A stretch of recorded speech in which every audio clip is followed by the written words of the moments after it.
Bonjour et bienvenue sur la chaîne Kill Team France, la chaîne communautaire avec notre communauté ici présente parmi nous pour vous parler de Beta Decima. Pourquoi ça prend pas? Oh là là, le titre un peu putaclic, mais on va voir pourquoi on a décidé de le voir sous cet angle aujourd'hui avec nos deux invités. Nous avons François Linounet ici présent. Salut, Kill Teamer. Alors, les gens le connaissent, organisateur de tournois dans la région de Boulogne, qui n'est pas du tout au sud de la France, comme le précisait mon accent. Et on a aussi Arthur, qui est là pour la première fois chez nous. Salut tout le monde, salut Et, les ouais, Kiltimeurs, les Kiltimeuses.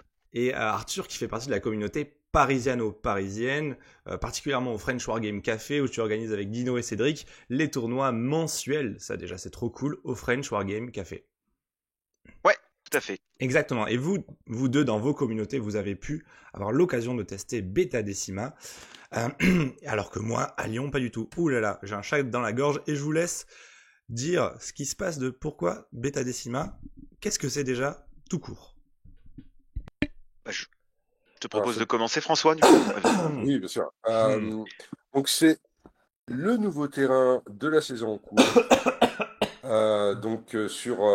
Toujours un petit peu dans le fluff, hein, si j'ai bien compris, parce que la dernière fois, j'ai parlé de fluff, mais c'était pas tout à fait exact. Globalement, nous étions dans Gallo Dark et les Space Hulk sont tombés sur comment dire, sont tombés sur une planète qui est Beta Decima et on se retrouve dans l'eau. Donc il y a certaines plateformes qui représentent un peu des plateformes pétrolières, on pourrait dire, ou d'exploitation de gaz, ou ce genre de choses. Et on se retrouve avec un terrain sur des plateformes en mer. Donc on voit bien que il y a de l'eau au milieu et qui a l'air pas très très sympa. Mais ça, on Ouais. verra ça après. Et en fait, c'est même l'Adeptus Mechanicus qui a tiré sur les Space Hulk pour récupérer ce qu'il y avait à l'intérieur en termes de fluff. C'est ça qui est très rigolo sur Beta Decima. Alors, donc voilà, en termes de marketing aussi, c'est une boîte qui a été vendue séparément des factions. C'était la première fois, la première saison où on avait voilà, des terrains séparés des deux factions habituelles par rapport à notre saison 1 et saison 2 où on avait à chaque fois le gros package, un terrain en open qui était à chaque fois différent ou en ITD qui était à chaque fois le même avec une grappe annexe. Là, cette fois-ci, il y a un gros terrain séparé qui s'appelle Killzone Beta Decima qui était vendu 100 ou 105 euros, les gars. Un truc comme ça. Oui, oui, oui. Ouais, 100 ou 105. Et après, on avait la boîte Salvation qui était vendue à 90 ou quelque chose comme ça, ou 100 tout court, qui était avec les deux teams et une petite grappouillette de terrain qui servait par contre pour la Killzone Beta Decima. Et donc en fait, quand on mettait les deux côte à côte, ça coûtait autour de 200 euros ou 205 euros, ce qui était déjà plus cher que les précédentes boîtes de la saison 2 qui étaient à 170 euros au maximum, quoi, il me semble. J'ai tout bon sur ça? Ouais, Oui. ouais. Alors du coup, c'est un peu ce qu'ils ont fait aussi sur la dernière saison de Warcry, Et oui. d'avoir un gros terrain et ensuite un petit terrain avec les équipes. Comme tu mets, c'est pour le meilleur ou pour le pire, c'est-à-dire que bah certes, si tu veux acheter le décor et ta première boîte, ça va te coûter plus cher. Par contre, si ensuite tu veux acheter 2, 3 boîtes pour chaque saison, tu te retrouves pas comme certaines personnes se sont retrouvées avec trois décors, voire 4 décors Gallo Dark, à pas savoir quoi en faire, quoi. Exactement, donc c'est pour ça que je fais un mini retour sur la saison 2, c'est qu'on a eu un raz-de-marée de ces décors de Galodar que je mets, et pas de Skaven parce que V4 AOS, vous comprenez la blague. On a eu tous un raz-de-marée de ces décors Into the Dark qu'on était à peu près obligé d'avoir en fait si on était intéressé par l'une des factions qu'on voulait avoir immédiatement. Par exemple, je pense aux Kazarkin. Tiens, je veux des Kazarkin. Eh ben voilà, la première opportunité, c'est Kals Obscur. Il y a des Hirotech, il y a des Kazarkin, mais il y a aussi un décor Into the Dark. Et ce qui était intéressant, par contre, c'est que là, ils ont fait un ensemble, une vraie compatibilité avec 40K. Parce que en parallèle, eux, ils avaient les Boarding Actions, si je ne me trompe pas. Boarding Oui. Actions, qui était un ensemble de 2 terrains ITD pour Kill Team, mis côte à côte, qui était vendu autour de 200 euros déjà comme ça en boutique, qui était beaucoup trop cher pour ce que c'était. Et donc, les avoir dans la boîte Kill Team, même si ce n'était que la moitié d'un terrain 40K, c'était un très bon deal aussi pour les joueurs de 40K. Voilà, si c'est à peu près clair ce que je dis. Oui. Et Sachant que la saison Gallo Dark était, de mon point de vue, la meilleure. Ouais, c'est vrai, En c'était termes trop de bien. terrain et en termes d'équipe, c'est vraiment celle qui surpasse, je Ah, pense, l'ensemble pour l'instant. c'est marrant, on pourrait débattre dessus, mais moi je trouve qu'il y a tellement d'irrégularités dans les factions de la saison 2 que je ne considère pas que c'est une méga bonne saison. J'avais préféré la saison 1, même si bon, il y avait Shalnat dans la saison 1 en deuxième boîte. Donc Et Morak, on pourrait faire un multi-brawling des meilleures saisons. Mais bon, ouais, c'est au moins sur le fait qu'il y ait du terrain à foison. Toi, François, tu connais très bien parce que t'en as usé et reusé pour tes tournois. Donc, ouais. t'as pu en avoir aussi des pas chers pour pouvoir en faire plein à la chaîne. On parle quand même au recordman du monde du nombre de terrains Gallo d'Arc peints. En tout Ouais, cas de France. ouais, de Oui, France. j'en ai officiellement 14. Voilà, Oh 14, putain. exceptionnel. Et avec un temps pour le construire de... Enfin, et Barbage Ponçage, je pense que c'est à peu près un quart d'heure maintenant que je suis au taquet. Tout le monde est jaloux. Euh, On a tous mis 5 heures. et, et après, pour peindre, après ça dépend du niveau que je veux mettre, mais globalement, si tu fais une petite huile en plus, ouais, t'en as pour 2 jours, le temps que ça sèche, etc. Ok. Oui, disons que si tu veux vraiment speed, avec de la bombe, un coup de brossage, faire quelques détails, je pense, en une journée, montage complet. Waouh. Eh ben, on est tous jaloux, mais on est là pour parler d'autre chose, c'est vrai. Oh, merci d'être resté jusqu'à ce moment-là. Une killzone en particularité particulière. Beta Decima. Qu'est-ce que c'est que Beta Decima, Arthur, alors?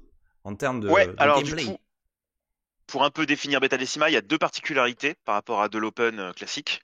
C'est qu'on a une zone infranchissable au milieu, là on le voit sur la petite photo, là c'est l'eau au milieu. Alors il y a deux côtés au board, il y a le côté avec un carré au milieu et un côté avec une espèce de couloir central. Donc cette zone est infranchissable et on va jouer en fait avec comme décor quasiment uniquement des passerelles qui vont se croiser et passer au-dessus de l'eau. Voilà, avec un fourneau ferratronique au milieu. Exactement, c'est le bon mot. Voilà. Voilà, donc on voit une disposition sur la petite photo en bas avec mes gardes d'ailleurs, je crois. Exactement, et Voilà, on a des petits objectifs supplémentaires qui servent de exactement. point d'objectif, quoi. Et là, on y Voilà, reviendra tout à l'heure sur qu'est-ce que c'est comme petit point autour de ça. Oui, oui, oui. Gros problème avec ces petits objectifs. Alors, quelques Voilà, et règles comme je dis, supplémentaires. François, on a quoi comme règles supplémentaires? Alors, des règles très bizarres, en fait, pour tracer les lignes de vue et savoir si on peut nous tirer dessus ou pas, par exemple. Donc, par exemple, l'eau vous empêche d'être visible. Donc ça veut dire que si votre ligne de visibilité, donc vous tracez de la tête jusqu'à une partie de la figurine, passe à travers 4 pouces d'eau, alors bon, déjà on commence à faire des maths là, Ouais, 4 pouces. on n'est pas visible, donc ça veut dire qu'on n'est pas ciblable, ou en tout cas éligible pour un tir. Ensuite, il y a le fait d'être sous ou derrière les passerelles, si votre opposant est en face, où là, vous n'êtes pas visible non plus. Alors, quand je dis visible, vous n'êtes pas éligible pour un tir. On verra ça un petit point tout à l'heure. Ok. Donc, voilà, c'est déjà assez particulier de base. Et ça, on a déjà eu une data slate qui a remis quelques petits points sur les i. Est-ce que cette histoire de blocage de visibilité, ça a été modifié dans la data slate? Oui, oui. Alors, avant, la règle originale était, vous étiez obscur. Obscur, voilà. Donc, voilà, donc ce qui pose un problème très rapidement, c'est-à-dire que toutes les équipes qui pouvaient enlever Obscur, hein, on regarde sur le déploiement ici, en fait, hein, s'il y a une figurine qui n'est pas couverte en conceal est couvert d'un pilier, globalement, On pouvait euh, quand même y aller dessus et lui voilà, tirer on pouvait tour vous 1, tirer quoi. dessus, en fait, Ok, sans problème. Donc, du coup, ils ont changé pour dire vous n'êtes pas visible dans le cadre d'un tir. voilà. Et Les... juste pour en citer quelques-unes, on a les Tau, on avait les Phobos, on avait aussi les Earthkin, il me semble, qui pouvaient deny le masquer. Voilà. et les scouts aussi. Enfin, il y a beaucoup d'équipes qui peuvent deny le masquer maintenant. C'est un peu la mode Ouais, sur ces dernières équipes ça qui sont commence sorties. à bien se répandre. On va passer à la slide suivante. Et bon, là, oh, une expérience de jeu pas top. Alors vous avez combien de games déjà, vous m'avez dit? Une Une dizaine, moi. dizaine, oui, Voilà, une dizaine chacun, donc vous en avez une vingtaine. Moi, je n'ai jamais joué.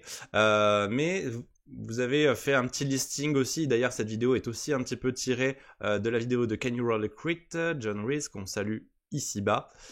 Et donc, vas-y, ouais, Arthur, dis-nous un petit peu ce que tu en as retenu sur ce mode de jeu. Ouais, alors du coup, c'est très compliqué pour certaines équipes. Donc j'ai commencé à jouer moi avec des faux boss dessus, et je trouvais ça super. Hein. Je sautais partout, je volais, je faisais des tirs non masquants un peu partout. C'était très agréable. Puis j'ai joué avec des gardes impériaux dessus, et là c'était pas la même. Non, plus sérieusement, en fait, le problème de ces maps, et on verra plus tard, hein, mais c'est que pour certaines équipes, c'est très très compliqué. Donc déjà pour les équipes Horde, bah, il y a assez peu de place pour se déplacer en fait quand on regarde le terrain. Hein. Ce qu'on voit sur le côté, là, il y a 2 couloirs sur les côtés et potentiellement monter sur les passerelles. Mais en fait, ces 2 couloirs, bah, il faut quand même les traverser. On est obligé d'être très groupé quand on est dessus. Donc, on va se manger les blasts. En plus, on verra, il y a clairement pas assez de couverts. Il y a clairement pas assez de couverts. Tout ce qu'on peut mettre, c'est des couverts légers. Donc, suffit que quelqu'un soit sur une passerelle Et voilà. avec une arme à blast. Boum. Et si vous jouez Horde, vous pleurez. Donc ça, c'est un peu le truc qui fait que c'est pas hyper sympa à jouer quand tu joues Horde. Il y a aussi le fait que si t'as pas de trick de mouvement, donc je pense par exemple à du vol, des mouvements gratuits, ou même des cordes d'escalade en fait, Tout court, ouais. ou un troisième APL. Ouais, sachant Oui, que en fait, tout le monde n'a pas de corde d'escalade dans le jeu, alors que ça pourrait être vraiment un équipement classique, quoi. clairement, ouais, non, mais il Ouais, y a enfin, beaucoup de monde oui. qui l'a quoi. Ah, oui et non. Oui et non, quand même, Oui, parce que ça ça se fait un fait peu gros fumer sur marquis. certaines équipes. Voilà. Hein. Voilà, mais typiquement, donc encore une fois, pour les gardes, c'est le problème, c'est qu'en fait, si tu n'as pas de trick de mouvement ou de troisième APL ou de corde, bah, tu te retrouves à galérer. C'est-à-dire que comme il faut 4 de mouvement pour monter sur la passerelle, en fait, tu te retrouves à passer tout ton premier tour à faire monter quelqu'un sur la passerelle quasiment. Et Voilà. oui. Mouvement sprint, ça te permet de vaguement arriver à mi-chemin sur un objectif qui est proche de chez toi, mais globalement, pas beaucoup plus. Par exemple, alors je vais continuer sur les gardes hein, parce que je trouve que c'est une des équipes qui galère le plus, mais je pense que les breachers vont pleurer aussi dans ce type de map. Les cultistes aussi, je pense. Les cultes du chaos doivent pas rigoler. Les Galerpox non plus. Mais globalement, typiquement avec les gardes, le mouvement de sprint en début de partie, qui est super bien en open, qui est super bien dans le galop d'arc, bah là il sert à rien. Parce que du coup, vous allez commencer collé contre une passerelle, avec 3 pouces, vous n'avez pas de quoi monter. Bah, du coup, vous allez juste pouvoir courir dans les couloirs sur les côtés où il n'y a pas de couvert. Ok. Voilà, donc c'est pas Et très très utile. Voilà, je commence comme à on dit mettre en ça fait. sous le tapis, mais on doit avoir des auditeurs qui doivent se dire oui, mais ça permet un rééquilibrage du jeu. Et ça, je pense qu'on en parlera à la toute fin parce que c'est évidemment Ouais, une fois qu'on aura mis tout sur la table. Mais vraiment, est-ce que ça rééquilibre d'une certaine bonne manière le jeu avec ce nouveau setting? Parce qu'en effet, le Gallo Dark avait totalement permis à certaines équipes d'être au-dessus de la mêlée, juste parce que le fait d'être au corps à corps ou qu'il y avait moins d'angles de tir, voilà, amené à une certaine difficulté. Mais ce sont peut-être pas les mêmes qui ouais, ont des désavantages dans Gallo c'est Dark. exactement. Il y en a qui ont des avantages dans les deux, et en plus, disons que c'est vraiment, c'est assez pénible à jouer, quoi, on va dire. Quand tu n'as pas de trick de mouvement, c'est assez pénible. Et en fait, autant on aurait pu penser que cette map avantageait les équipes de tir. C'est pas forcément les équipes de tir qui sont avantagées, ce sont les équipes qui ont des tricks de mouvement. C'est-à-dire que par exemple des équipes, euh, des équipes de tir, typiquement, je pense aux gardes, je pense aux Kasserkin qui doivent pas rigoler non plus là-dessus. Alors que peut-être des Quoi qu'ils ont corsaires moyen qui ont un d'éviter. sprint gratuit, Ouais, quoi. ah, voilà, exactement. Les corsaires peuvent s'amuser là-dessus parce qu'avec leur sprint gratuit, en plus de leur mouvement, ils peuvent en fait arriver rapidement sur les objectifs. Un des problèmes, on verra plus tard aussi, hein, mais c'est que certaines équipes en fait ne peuvent pas atteindre certains objectifs tour 1. Voilà, Oh il y a là des là. équipes sur certaines maps, c'est impossible de marquer plus de 2 points.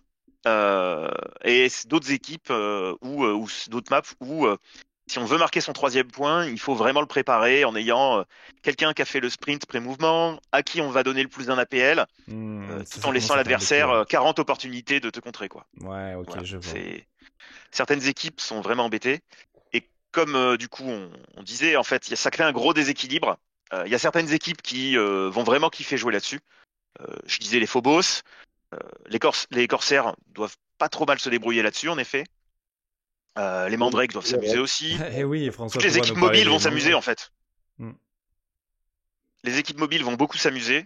Les équipes pas mobiles et de horde ou sans 3e APL qui permettent de sprinter mouvement au tour 1 vont aussi pas forcément s'amuser. Et en fait, contrairement au Gallo d'Arc où certes il y avait des équipes qui étaient meilleures et d'autres qui étaient un peu moins bonnes, mais où ça restait quand même jouable. Là, vraiment, l'expérience, si deux joueurs jouent ensemble et qu'ils ont tous les deux une équipe qui est avantagée sur Beta Decima, ils vont s'amuser. S'ils ont tous les deux des équipes désavantagées, ils vont s'amuser. Mais si on mélange une équipe avantagée avec une équipe désavantagée, c'était pas marrant, quoi. La partie, elle est déjà jouée, quoi. Hmm. Vraiment, Oui, et puis là-dessus, j'ajouterais c'est très déséquilibré. ouais, je rajouterais que en fait, le plus gros souci, ça va être vraiment de pouvoir faire des setups pour dire, OK, il faut que j'aille sur un objectif qui me demande 4 pouces. Une fois là-haut, est-ce que je suis safe? Euh, Comment je vais faire pour pas prendre de blast? Voilà, en fin de compte, ça ralentit énormément le jeu. Enfin, c'est ce que j'ai vu, c'est que les personnes ne sont pas forcément habituées à jouer dessus. Du coup, ils connaissent pas les bons placements. Et Euh, oui. et donc, du coup, bah, les gens, quand ils savent pas, ça prend vraiment beaucoup de temps. Et forcément, tu te trompes. Les calculs sont pas forcément bons, etc.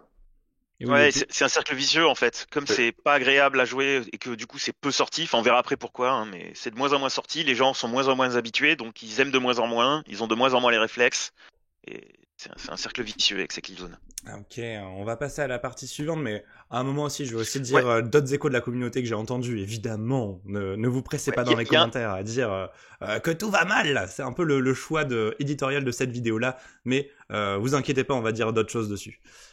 il y avait juste un point qu'on a zappé mais qu'il faut pas oublier, c'est que si tu veux jouer en tournoi, euh, Ah, c'est cette killzone, en fait, bah, comme on a dit, avec certaines équipes tu peux pas scorer 3 points au premier tour. C'est physiquement impossible. Du coup, en fait, c'est un peu comme ce qu'il y avait au début de Into the Dark, avant que les Critops sortent. C'est-à-dire que si tu veux le faire jouer en tournoi, les joueurs qui vont jouer sur cette kill zone vont avoir des scores plus bas, forcément. hmm. Voilà, plutôt que de faire un 20-16, ils vont faire un 12-8, on va dire. En soi, c'est pas un problème quand tu joues juste comme ça, mais si tu joues en tournoi, en fait, ça peut poser des problèmes. Si tu te retrouves à jouer 3 fois sur Beta Decima ou 2 fois sur Beta Decima, tu vas être désavantagé Au à la goal fin. average C'est aussi pour intégral, ça quoi. que, exactement, c'est aussi pour ça que pas mal de TO, d'organisateurs de tournois n'utilisent pas Beta Decima. Toudoudon. Attention, là, c'était déjà l'épée de Damoclès sur Beta Decima. On va continuer aussi sur pourquoi est-ce que c'est difficile de l'avoir. Bah, c'est les stocks limités. Plus de stocks jour 1, comme d'habitude, n'est-ce pas? On a aussi pas de décor dans les boîtes, donc ça on l'a dit, séparation de l'église et de l'État dans ce coup-ci entre les factions et les décors. Pas de décor offert au TO. Ah bon là, François, tu peux nous en dire plus quoi? Parce que est-ce que tu t'es fait offrir ou est-ce que tu connais des gens qui se sont fait offrir des décors pour des tournois? Alors, euh, alors pour l'Inounet, non, pas du tout. Ah, Euh, pas encore assez Enfin, gros. je ne me suis jamais fait offrir de décor de la part de Game Workshop. Je travaille pour, mais ce n'est jamais arrivé jusqu'à présent. Tu ne travailles pas pour Games Euh, Workshop, tu travailles pour avoir des décors un jour par Games Workshop. oui, oui, oui. Pardon, si j'ai pas été très clair. Oui, je ne travaille pas pour Game Workshop. Mais je travaille pour que tout le monde s'amuse durant les tournois et qu'ils aient une bonne expérience. Donc, pour le WTC, on a eu une opportunité pour faire une demande dans le fait de Beta Decima. Ok. Mais globalement, on n'y est pas allé parce que on pense que le terrain n'est pas mature aujourd'hui sans une refonte des règles globales Waouh, à ce pour point-là. faire du compétitif. Voilà. Juste pour recadrer, Donc, le WTC, c'est quand même un petit peu la plus haute instance. Enfin, ça va être un des plus gros tournois compétitifs qui va être en août, dans lequel tu fais partie de l'organisation et pour lequel là, tu nous donnes des infos fiables, quoi. oui, exactement. Et surtout, il y en avait un souci de logistique, c'est-à-dire que euh, il aurait fallu que je peigne environ une quarantaine de bêta décima. Oui. Autant te dire que Que je, non, merci. bon, Ok, bah, tout seul, c'est pas possible. Bah, voilà. Ouais. Et surtout, à l'époque où on a dû prendre la décision, il n'y avait pas eu de FAQ là-dessus. ah oui, Donc oui c'était aussi. toujours obscured. Donc du coup, bon là, c'était évident qu'avec le obscured, c'était non. Parce que enfin, vu que c'est un tournoi par équipe, alors il y a un single event et un team event, mais dans le team event, pour sûr, tu te retrouverais en fait avec des schémas où par exemple tu as des Phobos, des Pathfinder, etc. Ouais, Donc, en gros, tu en prends. fait, il y avait deux choses. Il y avait le terrain, déjà, le fait de ne pas être certain de l'avoir assez tôt et qu'on ait le temps de tout peindre. Ensuite, l'équilibrage du terrain par rapport aux autres. Et peut-être créer, enfin, diminuer la diversité des équipes que tu pourrais rencontrer Et oui, au c'est ce qui fait aussi partie en fait de la qualité de l'expérience. Euh, exactement. et quand tu as du Octarius ou du ITD derrière, bon, voilà, il y a pas vraiment de concurrence, en fait. Voilà, il n'y a pas photo, ce sont des très bons terrains. Pas de fac pour le Et moment. sur- Bon, on a eu une petite data slate qui a quand même parlé de quelques points, tels que le jump, qui était aussi, on l'a pas dit, mais vous voyez là les Oui. petits traits en bas à droite qui permettent de sauter d'une passerelle à l'autre, qui était, donc on jette un D6, sur un 1, on peut pas faire son déplacement. Donc ton plan de jeu se retrouve à l'eau parce que tu as fait un 1 sur un déplacement. Moi je trouve ça rigolo en casu, mais quand on commence à jouer en compétitif, ou même juste, juste t'as une idée, on est habitué dans Kill Team de pouvoir réaliser ses idées parce que c'est possible, quoi, en général, ces mouvements, ou alors on sait en avance qu'on ne peut pas faire tel ou tel mouvement. Là, être confronté au hasard, ça a mis un peu la rage à pas mal de gens. Oui, Ouais, surtout le d'autant nouvelle plus que. compétition. Ouais, non, c'est ça, comme disait Limnet, niveau compétitif, c'était chiant. Et puis d'autant plus que là, les maps étaient faites de manière à ce que bah, faire un saut, c'était pas un raccourci qui permette de, sur un tout sauf un, prendre un petit avantage. C'était bah, un peu indispensable, quoi. Sur cette map, par exemple, la moitié des objectifs sont pas accessibles, sauf si tu veux faire un saut, tour 1 et tour 2, quoi. C'est un peu le problème. Et oui. Et oui, et oui. C'est quoi les autres points de règle gênants, là, comme ça, rapidement, même si on en a déjà un petit peu parlé? Ah, alors j'avais noté notamment que tu peux mettre des tokens dans l'eau et tu peux même mettre tes barricades dans l'eau si tu veux. Alors si t'as pas besoin de tes barricades et que tu sais que l'adversaire va jouer infiltration, ça te permet de lui ruiner complètement une de ses tacopes, hein. C'est toujours rigolo. C'était Pour quoi? ce qui est des tokens, C'est celle placer le transpondeur, c'est ça? alors déjà placer le Ouais. transpondeur est pas jouable là-dessus, je crois. Ah, Je sais ok. même pas s'il y a un endroit où c'est jouable.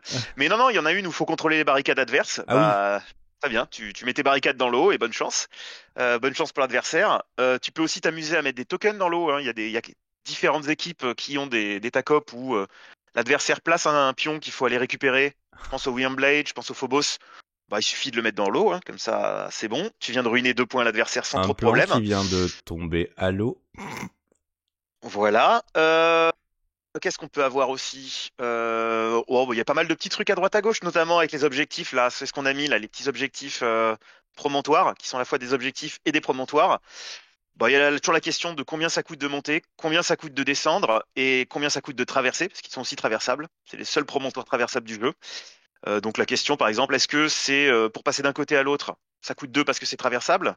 Ok. Mais est-ce que si tu montes dessus, ça coûte 2, descendre, ça coûte 0? Est-ce qu'à un moment, il faut payer ton traversable ou pas? Voilà, ça c'est pas clair. Est-ce que la petite antenne te donne un couvert aussi? Hein, voilà. Enfin, là, c'était. Ah non, mais il y a plein de trucs un peu tordus. Ces Ah objectifs, je les ouais. déteste. Oui. Exceptionnel. Voilà. Est-ce que tu peux t'arrêter dessus aussi? Parce qu'il y Ah, en a bah, alors, certains, là on voit ceux-là, ils sont, tu peux pas en fait, hein, clairement, tu peux pas mettre justement, vraiment ceux-là, de c'est des signaux. promontoires, donc tu as le droit à ceux-là, mais les autres, t'as pas le droit. Ouais. Enfin, c'est pas clair Voilà, non donc, plus. alors que les autres sont beaucoup plus plats, et techniquement, tu peux poser ta figurine sans problème dessus. Donc, en fin de compte, le fait qu'il soit traversable et non pas insignifiant, bah, du coup, Oui, ok, bah, ça crée bon, plein, bah, plein enfin, de problématiques, quoi. Ça aurait dû Ouais. être juste insignifiant avec un design de miniature qui pose pas de problème pour pouvoir mettre un socle, quoi. Et que Ouais, mais l'objectif, c'était que ça procure un peu de couvert, parce que les maps, et c'est ce oui. qu'on voit, on verra après, hein, mais qu'il y a zéro couvert sur ces maps. C'était l'objectif, mais bon, c'est pas terrible. Je rajoute aussi que, comme c'est traversable, ces objectifs, ça te rajoute 2 de mouvements pour les traverser, et c'est pas comme si la map était facile à traverser déjà quand t'avais pas de trick de mouvement. Oh, l'enfer. Oui, oui, on commence à avoir toutes les couches de complexité. Et en plus, bah, je sais pas si c'est dans cette side-là ou pas qu'on en parle, mais en termes de tournoi, il n'y a pas encore d'obligation d'utiliser les objectifs physiques ou d'utiliser des objectifs tokens positionnés comme ça qui n'ont pas d'impact sur les couverts dans le jeu. Parce que justement, ça coûtait tellement cher d'avoir tous ces petits objectifs que soit on en construit chez soi, soit on a ça, mais c'est pas obligatoire en fait. Donc en fait, on a des irrégularités dans les tournois juste par le choix du type de représentation de ton objectif, c'est ça? Voilà. Ouais. Voilà. Et j'ajoute en plus, enfin sur les 6 objectifs, là, tu peux en mettre jusqu'à 2 en promontoire comme ça, mais ils te disent pas lesquels, ni où. Ce qui fait que, d'autant plus que sur ces petits objectifs, tel que c'est écrit, petit trick rigolo, si vous avez sécurisé les promontoires, il vous suffit de vous mettre dessus et c'est bon. Voilà. Et vous avez bien sûr le fait que comme vous êtes sur un promontoire, vous pouvez ignorer le fait que les zones d'eau masquent la visibilité. Il suffit d'être sur ce petit objectif qui fait un demi-pouce de haut Alors, et vous cassez quelques règles. juste pour être sûr, mais un promontoire, c'est à partir de 2 ronds, enfin c'est à partir de 2 pouces d'écart de hauteur normalement. Alors pourquoi ça c'est un Non, promontoire? techniquement, ils ont la règle promontoire. Mais non. Ils ont la règle promontoire. Oh Les non. plats comme ça, ils ont la règle promontoire. Promontoire, la règle Allez. dit juste que tu peux te mettre dessus. Oh non, Promontoire, c'est la seule règle. improbable. Ouais. Non, en fait, si tu es dessus, tu es sur un promontoire, donc tu peux scorer les promontoires, tu ignores la visibilité. Par contre, comme Non. ils font moins de 2 de haut, tu n'annules pas le couvert léger quand tu tires sur quelqu'un. D'accord, ok, je vois. Bon bah c'est bien pas clair en effet. Maintenant je suis moi-même convaincu. J'étais très très neutre par rapport à Beta Decima et maintenant je commence à voir. Donc seulement Et- 6 maps, Critop officiel aussi. Ouais. Et alors sur la data slate, avant, hein, quand je dis pas clair, c'est que comme tu l'avais dit avec François, au départ, l'eau était masquante. L'eau et l'empreinte des passerelles étaient masquants. Mhm. Maintenant, ça bloque la visibilité, mais ça bloque la visibilité seulement quand tu veux tirer. C'est-à-dire qu'un Pathfinder peut quand même De marker light. t'envoyer autant de marker light que tu veux. Il pourra pas te tirer dessus, mais il peut quand même t'envoyer un maximum de marker light dessus. On peut aussi le Psyker des corsaires peut aussi te faire son pouvoir là pour te ralentir. Les Phobos peuvent te faire le brouillage pour t'empêcher de t'activer. Enfin, c'est pas très clair en fait si c'était voulu par l'équipe ou de développement du jeu ou s'ils se sont gourés dans comment ils l'ont wordé. Ah, ça va finir comme n'importe quel team genre Hierotech ou Farstalker Kroot où il va falloir 3 data slates pour que le truc soit jouable et on va finir déjà dans une autre édition en fait. Super. Voilà. Et sur les Nécrons, hein, on peut aussi rajouter, bien sûr, combiner tout ça en disant que visible, le fait que tu puisses voir, tu peux aussi poser ta mine du coup dans l'eau, Oh. en plein devant la zone adverse, et là c'est pépite. Ah pépite, ouais. Bon ben comme quoi. On pensait que les Nécrons allaient être désavantagés, mais peut-être pas. Ouais. Ça marche aussi avec la Tox Bomb des Felgor ou bien sûr la grenade empoisonnée des mains de l'Archonte. Alors les nouveaux joueurs vont adorer tous ces mots-clés qu'ils ne connaissent peut-être même pas du tout. Seulement 6 maps Critops officiels. Ça venait d'où ça? Oui, c'est dans le premier livre Sauvetage, ça déjà que c'est écrit. Ou alors est-ce qu'il y a déjà eu un PDF qui indiquait ça? C'était un PDF. Je vais peut-être te laisser frère François. Oui, donc globalement, il y a un PDF qui représente le bouquin. Il y a eu, oui, c'est ça. Donc, il y avait un PDF qui est disponible sur Warhammer Community où il y a toutes ces petites, il y a les Critops et et les terrains. Ok. Et donc là, vous avez dit 2 vraiment pas top. C'est un avis un peu général de la communauté franco-espagnole-américaine Et britannique. et britannique. Oui, ne les oublions Oui, pas. il y a un gros consensus pour le coup. Gros consensus, très bien. Les objectifs des corps promontoires créent encore plus de problèmes. Voilà, ça on l'a déjà bien abordé. Ouais. Si vous voulez rigoler là sur cette map qu'on voit en bas, si vous jouez contre Hunterclade, il suffit de s'infiltrer. Il y a 2 objectifs sur le fourneau au milieu. Ouais. Il suffit de s'infiltrer avec un socle de 40, donc un infiltrateur qui peut se forward deploy, qui peut se déployer en avant sur le fourneau dès le premier tour, sur un des objectifs à couvert. Vous mettez votre petite barricade de repérage au milieu du fourneau, vous reculez dessus et, miracle, vous contrôlez 2 objectifs en même temps avec votre gros socle au milieu du terrain, en étant à couvert sur le point le plus haut de la map, donc personne vous tirera dessus. Et puis personne pourra venir vous chercher non plus. Avant 2 tours. Ouais, je pense que même un harlequin qui volait pouvait pas venir, en vrai, vu qu'il faut plus que 6 de traversée d'eau. Waouh, c'est beau. C'était super rigolo. Voilà, donc c'est pour ça que ces maps sont pas hyper efficaces. Un commando orc peut aussi vous le faire. Oui, un commando orc, évidemment. Nos préférés. Oui, parce que au pire, ils vont peut-être dire que les infiltrations dans Beta Decima vont aussi être genre, tu peux monter sur un promontoire et avancer de 6, peut-être faire un jump, mais pas plus quoi. Ça a été faqué maintenant, je crois. L'infiltration, tu peux plus t'infiltrer direct au milieu du terrain. Je crois que c'est 6 de ta zone ou 4 de ta zone. Mais avec un gros socle, tu peux quand même te mettre au milieu du fourneau et contrôler les 2 objectifs en même temps.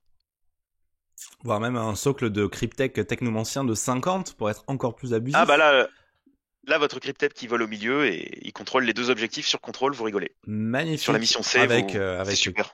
4, avec 3 APL, voire 4, c'est bien quoi.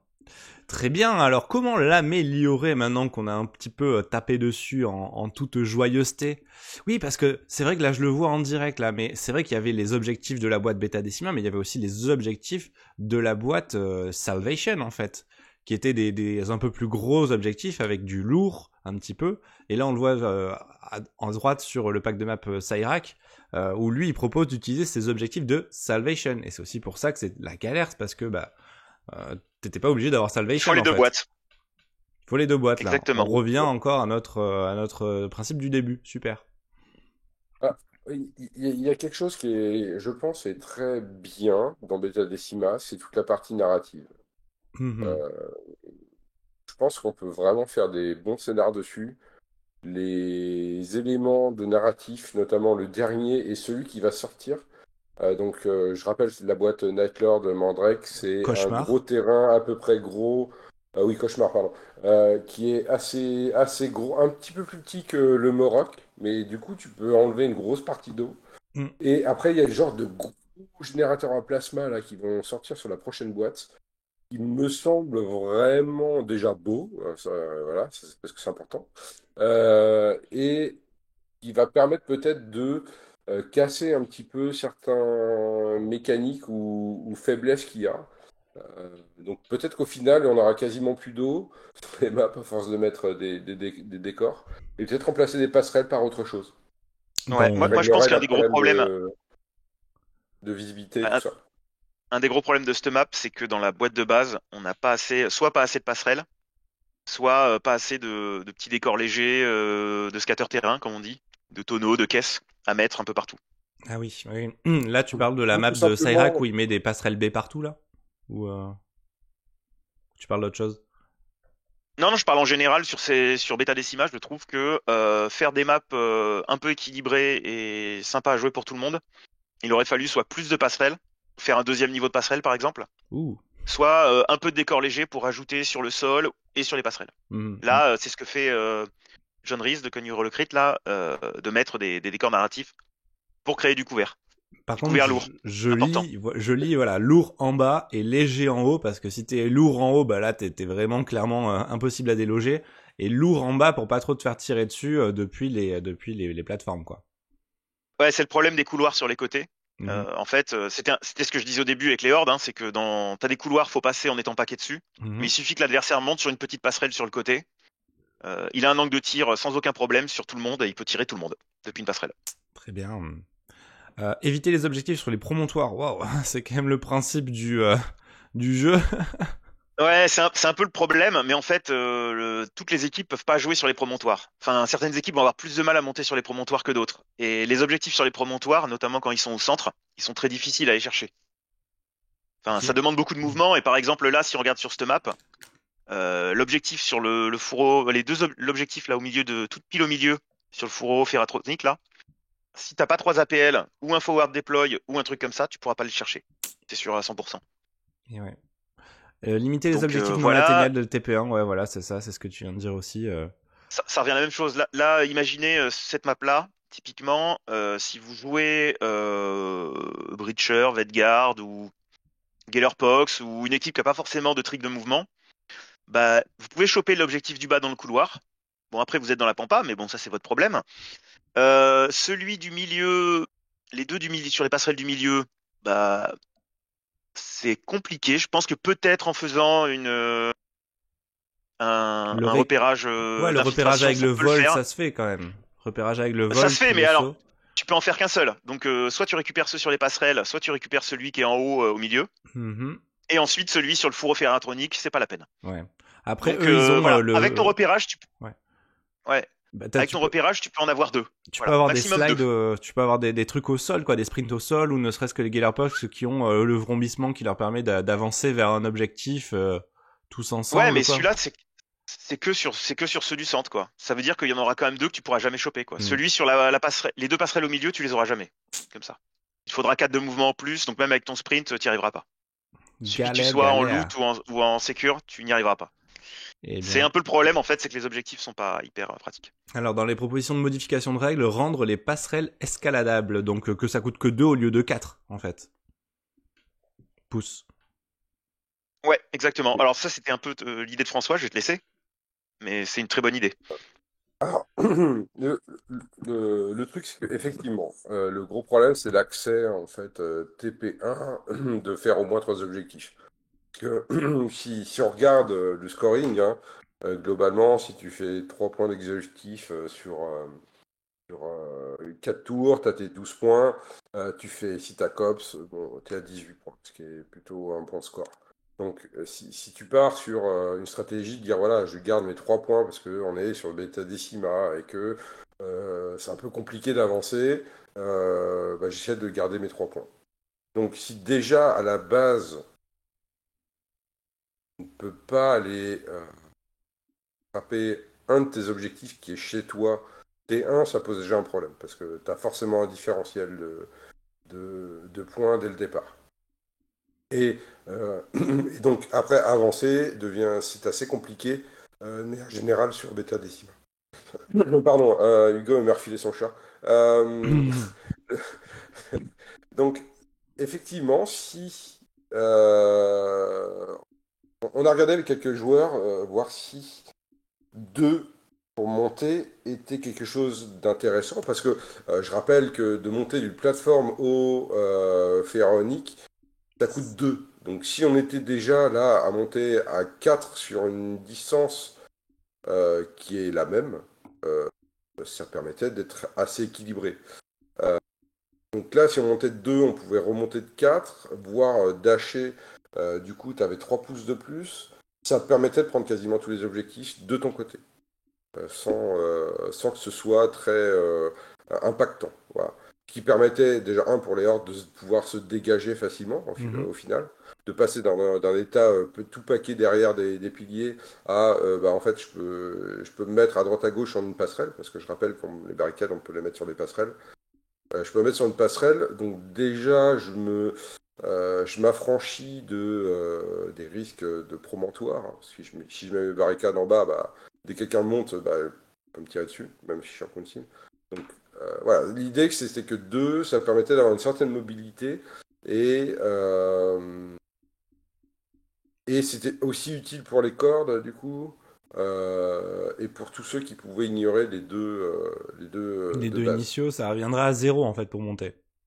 Oui, donc Waouh. du coup, ça donne une projection plus importante encore, mais pour la majorité des équipes, c'est un bénéfice. Ouais, Ok. exactement. En fait, ça permet aux équipes qui actuellement sont désavantagées sur Beta Decima de s'améliorer un peu. Et ça change pas forcément grand-chose sur les équipes qui sont déjà très mobiles. Et ça permet de réduire, on disait, l'écart entre les bonnes équipes et les mauvaises équipes sur Beta Decima, qui est le gros souci actuellement, quoi. Le fait que Ok.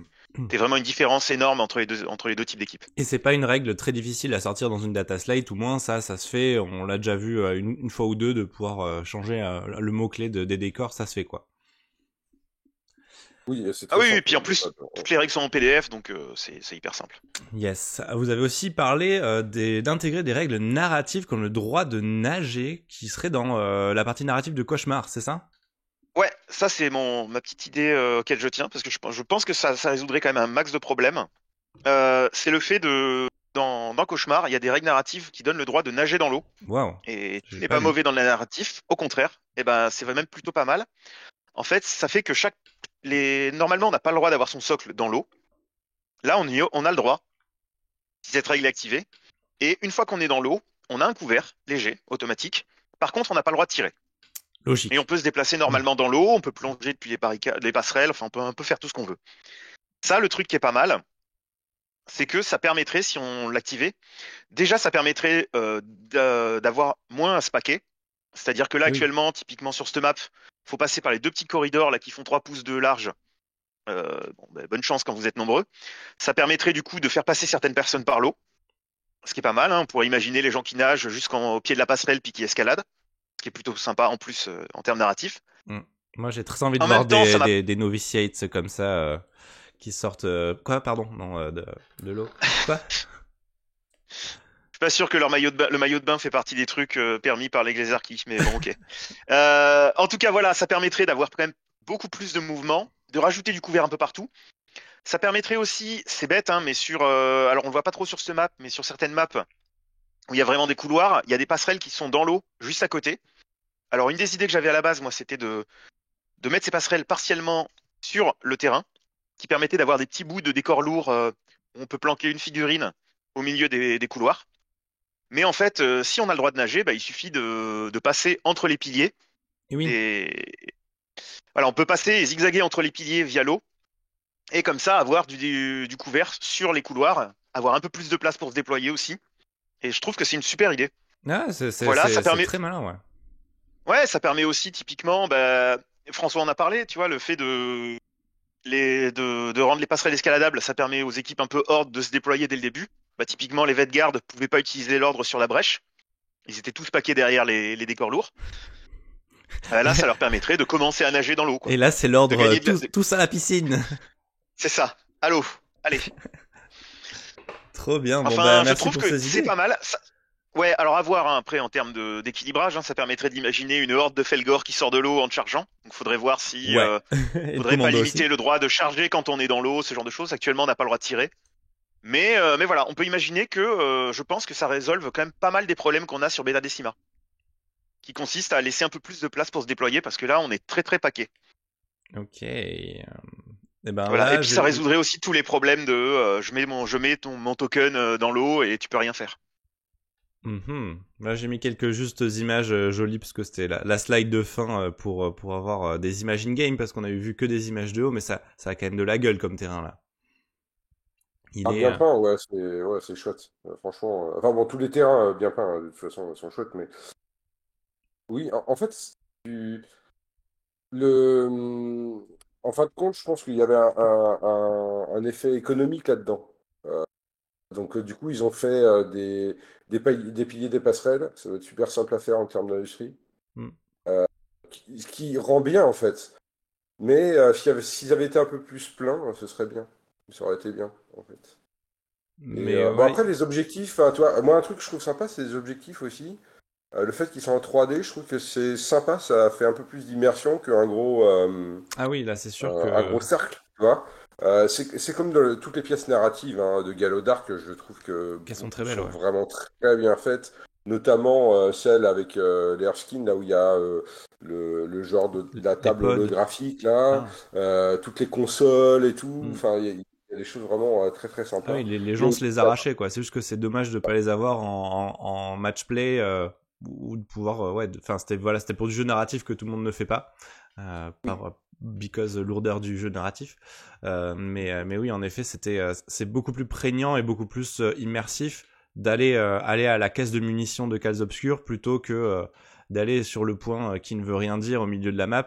C'est un peu ce qu'on regrette aussi dans Shatterpoint, où t'as juste des petites couleurs qui s'illuminent par alternance, quoi. Et en fait, ça n'a pas de sens dans le monde de jeu. Donc là, il y avait une vraie avancée de quelque chose, mais avec un paquet de problèmes qui s'en sortent, quoi. Ouais. Bah en fait, si on doit résumer un peu le problème de Beta Decima, c'est que t'as ce côté les maps sont, enfin la kill zone n'est pas hyper équilibrée. Du coup, bah il y a pas mal de gens qui veulent pas jouer dessus tant que c'est pas équilibré ou qui n'aiment pas, qui laissent tomber après quelques parties. Du coup, bah comme on joue moins dessus, on a moins de données pour s'améliorer et pour voir ce qu'on pourrait faire. Il y a moins de monde aussi qui réfléchit un petit peu à comment améliorer ce genre de map, qui propose des maps mieux que ce que Games Workshop a proposé. Du coup, bah, ça reste pas équilibré. Et en fait, c'est ça, quoi. Tant que les joueurs mettent pas le pied dedans et se lancent pas dedans, ça a du mal à prendre, quoi. Un Ah peu ouais. comme. Après, c'est pas changeable, hein. On se souvient que ITD, que Into the Dark, les 3 premiers mois, c'était rigolo, mais c'était quand même un peu le bordel. C'était pas équilibré du tout. Mais Games Workshop est arrivé, a sorti une FAQ qui résolvait la plupart des points, a sorti aussi les cartes qu'on trouve maintenant dans Approved Opt, Approved je Ops, ouais, crois. ouais. C'est ça, et qui étaient quand même relativement bonnes, hein. Il y en Mhm. a une ou deux qui sont un brin moins bonnes, mais qui sont quand même très très bonnes en général. Bon, en fait, il y avait On que n'a deux rien à cartes qui ont redire, changé, quoi. en fait, hein, mais bon, c'était cool. Et puis, Ouais, il y avait des maps un peu plus travaillées que les 9 de base du livre Ouais. livre Into the Et Dark, en comme fait. Ouais. et comme on disait, c'était un des points aussi, notamment pour les tournois, parce que ça fait aussi des jeux qui sont dessus, hein, mais pour l'équilibrage du jeu, la plupart des nouvelles maps maintenant sont équivalentes à celles de Open, quoi. C'est-à-dire que tout le monde va marquer un nombre de points à peu près équivalent. Alors que sur les premières qui étaient sorties, ça arrivait régulièrement qu'on fasse des parties, on gagnait en faisant 8 points parce que l'adversaire en avait fait que 4, quoi. Lol. Avec l'impossibilité de marquer certaines tacopes, enfin c'était. Disons que Games a fait un effort là-dessus pour tout régler. Enfin, pour tout régler. Pour régler une grosse partie des problèmes et rendre la map suffisamment attrayante pour les joueurs pour qu'ils se l'approprient et qu'ils prennent l'habitude de jouer dessus. Et qui Parce que en là plus, aussi, on était bien les joueurs ont leurs forcés petites habitudes. par le principe d'en acheter obligatoirement quand on voulait notre première team dès le début, quoi. Ouais, mais En faisant deux. t'aurais pu l'acheter et ne pas jouer dessus, comme c'est le cas de plein de monde qui a du bêta décima, C'est qui a vrai. joué 3-4 fois dessus et qui s'est dit, en fait, c'est un peu chiant, c'est pas hyper pratique. Voilà. Là, disons que tu joues dessus, il y a pas mal de monde qui joue dessus, donc on s'améliore, donc on commence à comprendre un peu les mécaniques. Et c'est ce que disait François au début, c'est que là, actuellement, sur Beta Decima, tu perds un temps fou à réfléchir, attends, est-ce que je peux faire ça? Est-ce que là, il y a un angle? Ah, je sais plus, c'est quoi déjà la règle exactement? Ouais, ce truc de Des 4 problèmes pouces qu'il y avait là. au début, ouais, c'est ça, c'est des problèmes qu'il y avait au début dans Into the Dark, mais c'est juste qu'à force de jouer, maintenant, c'est accepté. Et il y a même des joueurs qui ne jouent quasiment plus qu'en Into the Dark, hein, qui adorent ça. Ah oui, c'est très cool, Ce qui ouais. est- Ouais. En tout cas, C'est c'est très une cool. vraie Beta réussite. Decima, en fait, on est encore dans une étape où il faudrait qu'il y ait un effort qui soit fait de la part de Games Workshop, mais aussi de la part de la communauté pour rendre ça sympa pour tout le monde.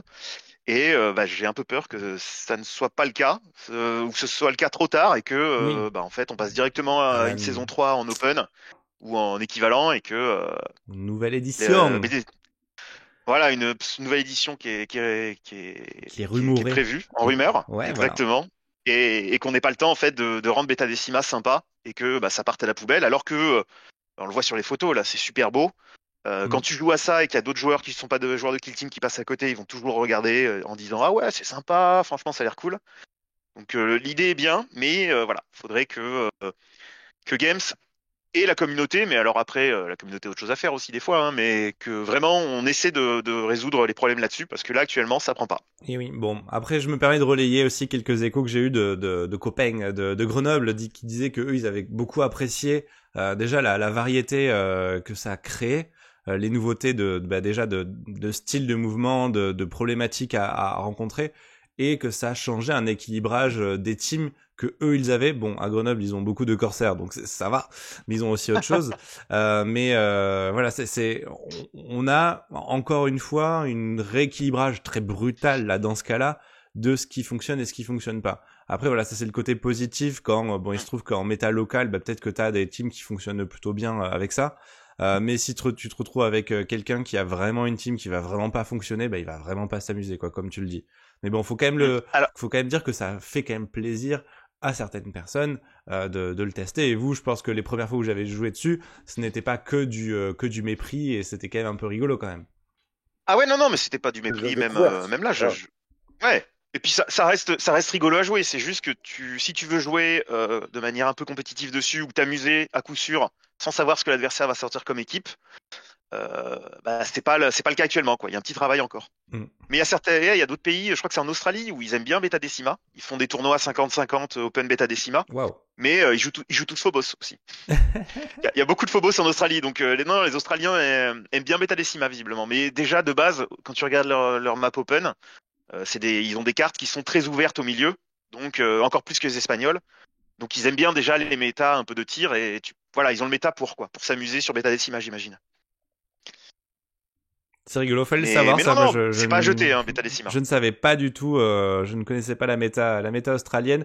Moi, je sais juste que la méta française, c'est les exactions qui déboîtent tout avec des premières places à foison contre le reste du monde. Trop cool. Un dernier mot à dire, François, ou c'est bon pour vous? La seule chose, c'est que, comme vous avez vu, hein, je m'investis dans les terrains.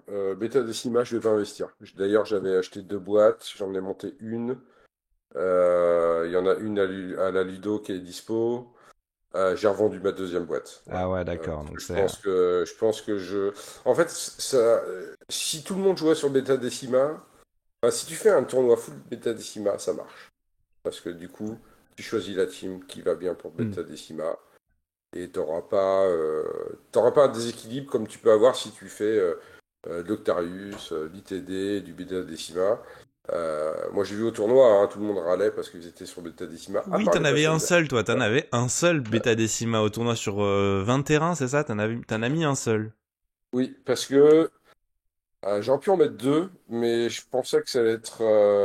Déjà, je savais que j'allais devoir faire une gestion du terrain. Hmm, Euh, C'est-à-dire que faire en sorte que les gens jouent pas deux fois dessus, etc. ouais. C'est quand même assez pénible en termes de tournoi. Et je pense que quelqu'un qui effectivement joue garde et va dessus, si il concourt pour la première place, il risque de perdre son tournoi parce qu'il a joué sur Beta Décima. Et oui, Parce donc qu'il c'est n'aura pas pu scorer encore plus plus. tristouille. Voilà. Ok, ok. Bah, je pense qu'on va s'arrêter là parce que on avait prévu de faire 20 minutes. Je pense qu'on a fait beaucoup plus.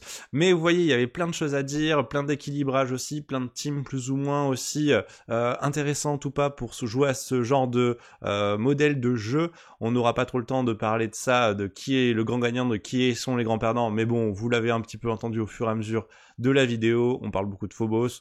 On a aussi parlé on n'a pas parlé des nerfs de Void Dancer, mais bon, voilà, ça en faisait partie de la dernière Data Slate, c'était rigolo.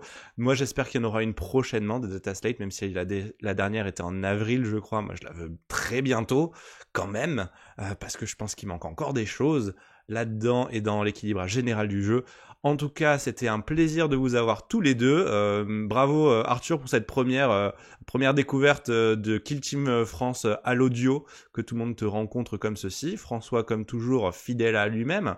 Et on rappelle que Kill Team France est une chaîne collaborative. Et là, le PowerPoint, c'est Arthur qui nous l'a fait avec des photos de l'Inounet. Donc si vous avez des propositions de thèmes ou autres et que vous voulez vous taper les PowerPoint parce que c'est moi moi j'ai un petit peu de mal à les faire dans mon temps, mais n'hésitez pas à proposer des sujets et à vous mettre dessus et comme ça on enregistre ça ensemble, Joker ou moi ou peut-être François, avec vous qui avez participé à la chose. Voilà, j'espère qu'il y aura d'autres joueurs qui vont aussi se motiver à parler des sujets qui leur tiennent à cœur, comme par exemple qu'est-ce qu'on attendrait d'une nouvelle édition, ou quelles sont les règles à changer, ou alors quelles sont des règles en 5 minutes pour savoir contrer telle ou telle équipe. N'hésitez pas à faire ce genre de propositions et à préparer des supports pour ça. C'était le dernier message à vous faire passer.